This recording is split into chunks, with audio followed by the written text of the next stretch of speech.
Fala aí pessoal! Sejam muito bem-vindos a mais um tutorial aqui no nosso canal.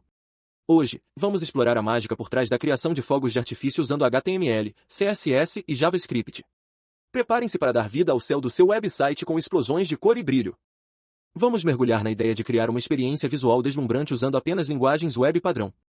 Não se esqueçam de se inscrever no canal e dar um like. Vamos para os códigos.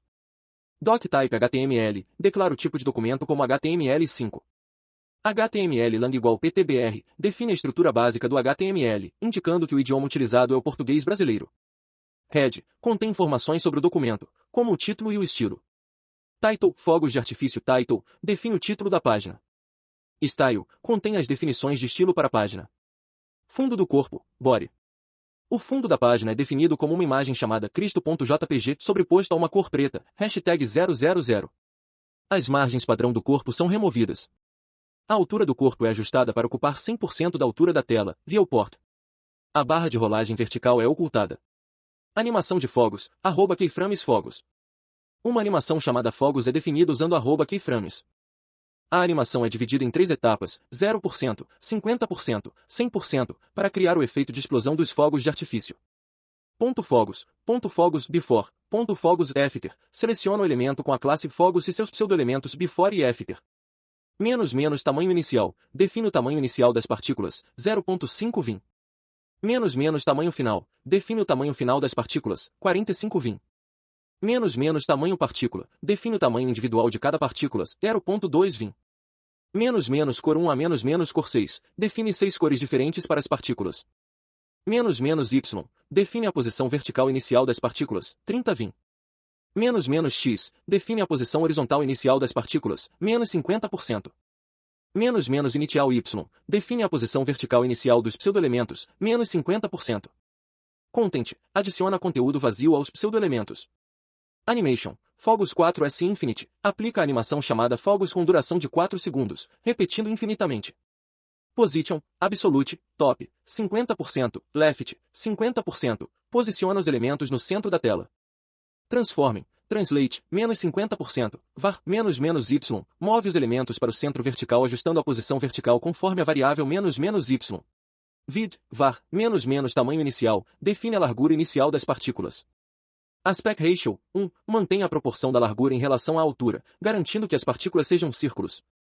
Background, define o gradiente radial que cria o efeito de fogos de artifício. Cada linha representa uma partícula em uma posição específica, contribuindo para o padrão total dos fogos de artifício.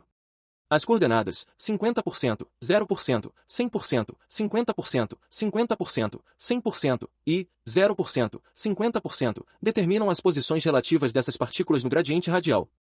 Parte de baixo, lado direito. As primeiras duas linhas de radial gradient, 80%, 90% e 95%, 90%, representam a parte de baixo, lado direito, onde são posicionadas partículas coloridas. Parte de baixo, lado esquerdo.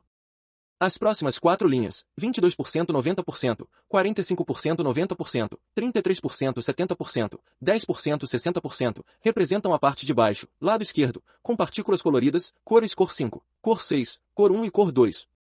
Parte de cima, lado esquerdo. As 7 linhas seguintes, 80%, 10%, 95%, 14%, 90%, 23%, 100%, 43%, 85%, 27%, 77%, 37%, 60%, 7%, representam a parte de cima, lado esquerdo, com partículas coloridas, cores cor 6, cor 1, cor 2, cor 3, cor 4, cor 5, cor 6. Parte de cima, lado direito.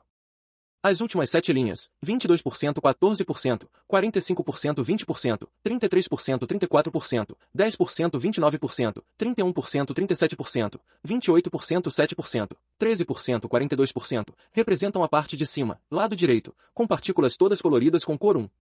Cada linha do radial gradient especifica a posição e a cor de uma partícula.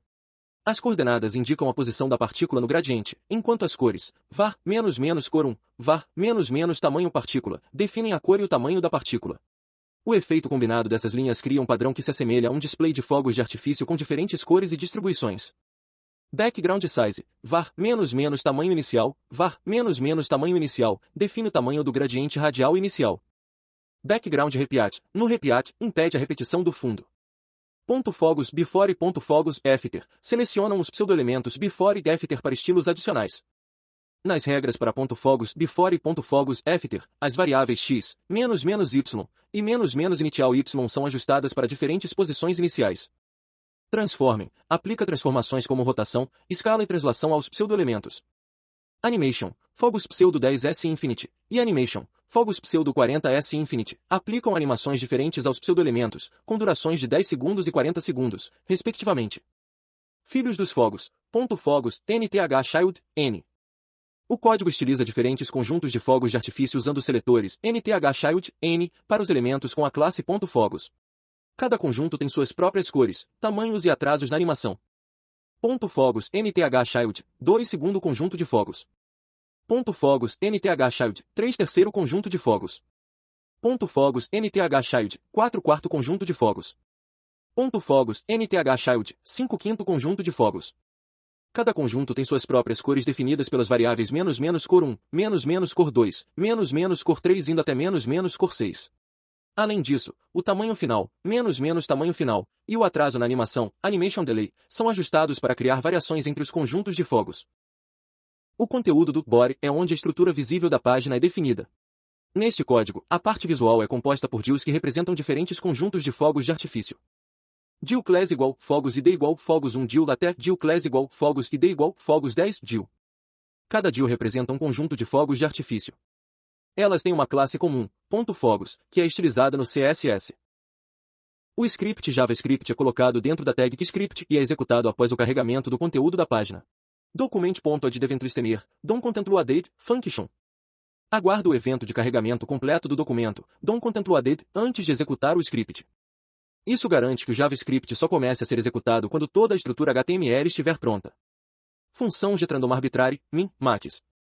Define uma função chamada getRandomArbitrary que retorna um número aleatório dentro de um intervalo fornecido. A função utiliza a função mat.random para gerar um número aleatório entre 0 e 1, em seguida, ajusta o intervalo e retorna o resultado.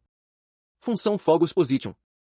Define uma função chamada fogosPosition que ajusta aleatoriamente as posições horizontais e verticais das DILs com a classe .fogos. Dentro da função, document.querySelectoral, .fogos, .forEach, function, fogos, index, seleciona todas as DILs com a classe .fogos.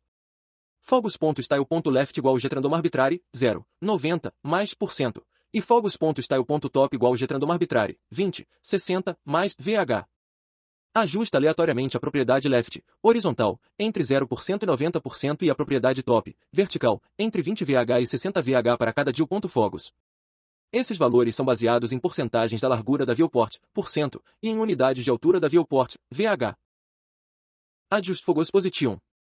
Chama a função AdjustFogosPosition inicialmente para ajustar as posições das DILs. Fogos. Set interval, fogosPosition, getRandomArbitrary, 5.000, 10.000. Define um intervalo para chamar repetidamente a função fogosPosition a cada intervalo de tempo, que é gerado aleatoriamente entre 5 e 10 segundos. Isso cria uma dinâmica de ajuste contínuo nas posições dos fogos ao longo do tempo. Em resumo, o script JavaScript interage com as DILs. Fogos para ajustar dinamicamente suas posições, proporcionando uma experiência visual mais animada e dinâmica à página. Agora vou te fazer um desafio. Pegue os códigos e mexa. Experimente alterar alguns parâmetros do CSS. Mude em Animation Delay, coloque outro valor. Mexa nas cores em cor número da cor e coloque outra cor. Alterem os parâmetros de -x e -y e veja o que acontece. Crie ou exclua DILs e veja o que acontece.